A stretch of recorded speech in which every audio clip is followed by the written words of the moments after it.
Hey guys, Cam here from today's iPhone.com, and I'm just waiting for this week's questions to load. And I think that's them. Nope. Quiz Cam, episode 1.0.7, coming up after the break once they load. There we go. Hey!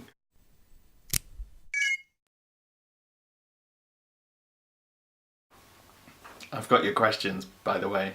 Dylan Clough, or Dylan Clough if you're Welsh, I don't know. Do you think Apple will ever make a video game console? I think they already have, and it's called the Apple TV. It's a question that I would have asked a few years ago, but now with AirPlay and games having AirPlay built in and having your iPad and your Apple TV plugged into your TV set, there's no reason why you can't just stream your games from your iPad without actually having to go and buy a bespoke games console. So I don't see Apple creating a specific games console. They've done it in the past. I believe it was called the Pippin and it didn't sell. So no, they're not going to make a specific one, but Apple TV will be getting updated so that it becomes more of a all-in-one solution that can do more than just play videos and audios. You can play any sorts of games through there, and eventually they will become console quality, and they're almost at that point now, especially with games like Real Racing 2. Jay Zarob, also, what kind of setup are you running these days? Looks like a MacBook with a huge external monitor. Yes, it is. It's a MacBook Air, just here, and I've just got it permanently hooked into the Samsung monitor. I would not spend the hundreds of pounds I would need to buy a Thunderbolt display from Apple. They're ridiculous. So just a cheapy Samsung monitor, and it does the job for me, and it means that when I go to events I can just take my laptop with me. I don't have to have two computers. What do you think about iTV? The TV, not the little box, and do you think we'll see one? It's a rumour that's not going to go away until Apple releases one. And whether or not they release one is something that nobody really knows, but we know that they're definitely looking into it. I would like to see one. I think I've answered this question before. This is feeling a little bit like deja vu. Short answer, I don't know. If you were to get an iPod Touch, which colour would you get? One that matches this case. Who started today's iPhone and who owns the channel? 3 years ago, almost now. It'll be 3 years ago. In about a week's time, it'll be 3 years. It'll be our 3rd anniversary or birthday, depending on which way you want to say it.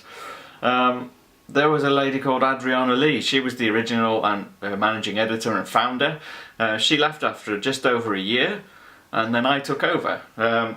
The person who owns it is called Tom. And that's pretty much all I know about him. Would you rather see a waterproof iPhone or a bendable glass iPhone? I think, judging by looking at figures, the most common damage to phones is water damage. Most common of water damages, I believe, is down the toilet. So having a waterproof iPhone would be great.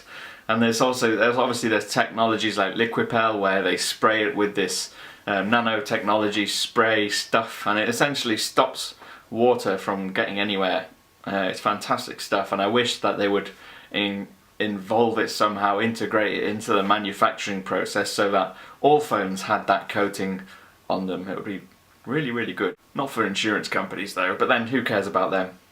Do you see Apple making a 4.8-inch iPhone to have a chance at increasing market share since SGS3s are selling well? Now the interesting thing here is, it would be nice to see something like the Galaxy Note. I wouldn't see them making a smartphone bigger unless it had a point for being bigger. It's not, for Apple, it's not just about market share.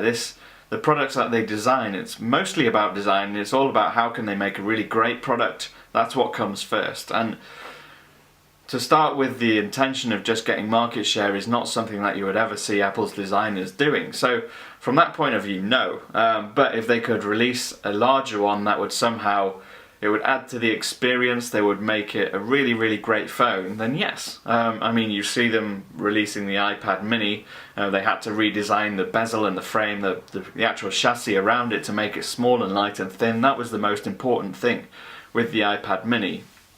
And because of that, they left out things like a Retina display, which they could have easily put in there if they just made the device a bit bigger and bulkier and a little bit heavier. But the whole point is to make it look and feel nice. And that's what you find with most of Apple's products. That's why the iPhone 5 doesn't have a 4.8-inch display. It's usable really easily with one hand, as you can see from their adverts with their, you know, the thumb thing that they do. So no, I don't think they will, but I'm sure that they would consider it if they saw an actual day-to-day use purpose scenario for it. Your favourite product at CES 2013? Undoubtedly the Lego Mindstorms EV3. It's a Lego robot that you can control from your iPhone. Costs about $350, but it looks amazing. If you were stuck in a room, which would you choose, the iPad mini or iPhone 5? Now it depends on the room, because if I was stuck in a room, the last thing I'm thinking of is about my iPhone or my iPad. I would be wanting to find a way to get out that room pretty sharpish, so that if there was a window, I would choose whichever device I could throw at the window and smash the window open.